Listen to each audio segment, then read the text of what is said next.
Hello, this is Afrohada. My name is Sue. And my name is Josh.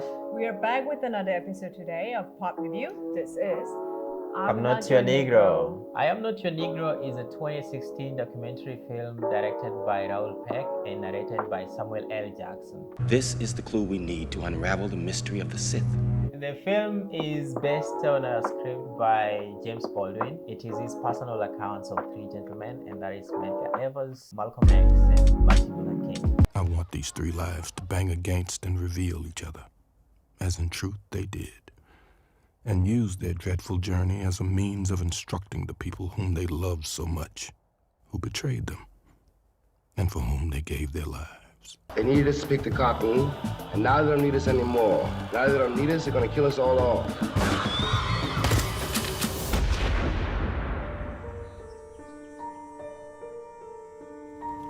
It begins with paying my dues. He thinks about this project rather when he's still in France. There's been a lot of racial injustices happening in America. The moment a Negro child walks into the school, every decent, self-respecting, loving parent should take his white child out of that parochial school. And seeing that on the media all the time kind of bothers him. So he decides to go to kind of play his role, contribute in writings and doing lectures on the subject of racism. So that goes into the chapter 1 of Paying My Dues. And the chapter 2, which is Heroes. Now, Heroes is also interesting because it highlights how for many decades Hollywood films portrayed white actors through a heroic lens and black actors as a problem in the society. Well, for the third chapter, Purity, this chapter discusses a number of social constructs in the US which keeps white people and black people separated, even in the current times. Some of topics covered including racial purity, social capital, sending power, and so on. So Selling the Negro is the fourth chapter, and this chapter follows the history of exploitation of black people. Therefore, it covers slavery, segregation, and the current mass incarceration of mainly young black males. As you all know, America imprisons its citizens more than any other country in the world, and a huge block of that prison population is made up of black people. The United States has the largest prison population on Earth. The country has 5% of the world's population, but nearly a quarter of all its prisoners. African American men are 6 times more likely to be incarcerated than white men. And the fifth chapter. So this chapter takes a look at the current general condition of African Americans as a summary of the other 4 previous chapters. In his own words, Baldwin says, the future of the Negro in this country is precisely as bright or as dark as the future of the country. So first of all, for myself, I haven't been told much about African American history. What general Korean knows about African American? Maybe limited in a way. Yeah, with the gangsters, all this violence. Like the image in the movies, maybe you say, right? Yeah, so that's all we experience, and we always think about Harlem, Bronx are really dangerous. So there are a lot of YouTubers going to visiting that place and find gangsters to talk about the community.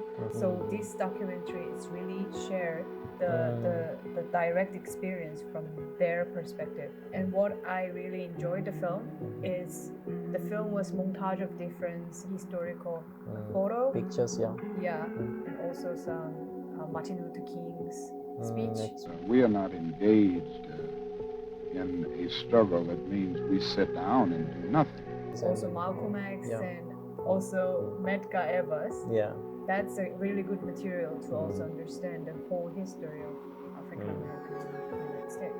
And the subject of racism in America, considering, the way black people went to America, it wasn't like a fun travel. They were brought there as slaves. So it starts from that tone, the tone of there was slavery, and these descendants of these slaves, they are now caught up in this country that still does not accept them. To write about that is very heavy on him. You can imagine the weight that he had to experience to be able to express with honesty. Because I think Baldwin always wanted to be honest. We were just looking at a video whereby he explains why he was never a member of the Black Panther Party or the black communities like NAACP, And when you look at his stand on why he did not want to be a member to something. I think he always wanted to be very honest as possible, and be neutral in the way he presents those information. So I like the way he represent all these issues with his story. Yeah. And through the storytelling, I think it's really powerful. Also in a neutral way. For his perspective, it's better to be like an outsider and then observe all the things going on and record with his writing. Writings, yeah. He had a really big duty.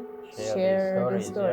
Share the stories. Martin Luther King and Malcolm X, these are like two sides of the same coin. They're kind of opposing each other in a way. But the film doesn't really say who was better or right. It kind of just presents their stories in that kind of equal level.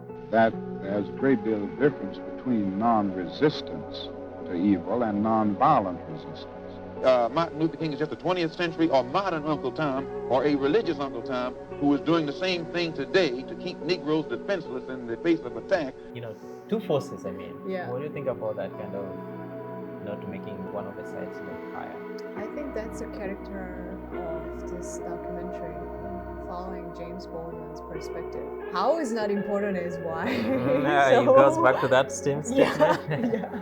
Through the film, I can experience and feel how important this issue is and how all the structures impact on every single people's lives. So I think it's good to watch it. And it's good thing is there are so many other films which is features. Through this film, I start watching some film. The one is Passing. It's based on 1920s. And there's another film, as you know, Moonlight. Oh, Moonlight. It's Quite also, recent. showing, feature these depressions and these limits for the Black people. And nowadays, there is famous movie named Get Out. So through this film, we can see how this perception about African American has changed, or it's still there.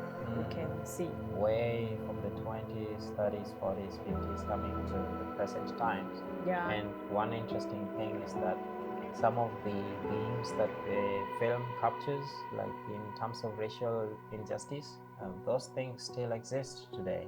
It makes this film really a must-watch for people who are interested in issues like that. Yeah. Guys, how do you think about the documentary? Share with us those comments on the comment section, and we cannot wait to interact with you guys. If you find a good material to help to watch the film, we're gonna share it. We can't wait to see you next time. Peace out. See you next time. Bye. Bye-bye. Peace out.